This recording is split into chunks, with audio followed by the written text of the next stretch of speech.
ଆଜି ଆମର ଚିଙ୍ଗୁଡ଼ି ମାଛ ସହ ମାଛ ମୁଣ୍ଡର ଘାଣ୍ଟ ହବ କରିବା ସେ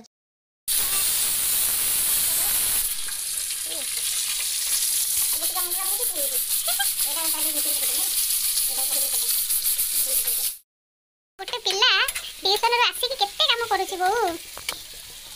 ଆମ ଘରେ ଗୋଟେ ପିଲା ଟ୍ୟୁସନରୁ ଆସିକି ରୋଷେଇବାସ କରୁଛି ଆଉ କେତେ କାମ ଶିଖିଗଲାଣି। ଦେଖିଆ ମୁଣ୍ଡ ଟିକେ ଦେଖ ଭାଜୁଛି କଣ ଚିଙ୍ଗୁଡ଼ି ଟିକେ ଭଜା କରୁଛି।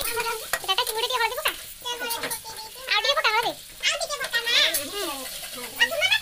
ଆଜି କଣ ହଉଛି ଚିଙ୍ଗୁଡ଼ି ଚିଙ୍ଗୁଡ଼ି କଷା ଚିଙ୍ଗୁଡ଼ି କଷାକୁ ଘାଣ୍ଟ ତରକାରୀ। ଏଥିରେ କଣ ମାଛ ମୁଣ୍ଡ ପଡ଼ିଛି ନା କହିଦଉନୁ ଟିକେ ସମସ୍ତେ ଖାଇବ ସମସ୍ତେ ଖାଇବ କହିଦେ କହି ଆଡ଼େ ଟିକେ ଅନେଇ କହୁନୁ ଏମିତି ରୋଷେଇ କରୁଛନ୍ତି ହାଣ୍ଡି କିଛି ଗଳେଇ ଦଉଛନ୍ତି ଏମିତି ରୋଷେଇ ହଉଛି ନା ଦେଖିଆ ରୋଷେଇ ମୁହଁଟା ଟିକେ ମାନେ ଏମିତି ରୋଷେଇ ହଉଛି ବୋଉ ହାଣ୍ଡି କିଛି ଗଳି ଯାଉଛି କଢ଼େଇ ଗଳି ଯାଉଛି ଏମିତି ରୋଷେଇ ହଉଛି ନା। ଓହୋ ଏ ବୋଉ ଦେଖ କଣ କହୁଛି ଆମେ ମା ନା ତମେ ଘରେ ରୋଷେଇ କରୁଛୁ ଆମେ ଦେଖି ବସିକି ଖାଉଛୁ ଗୋଟେ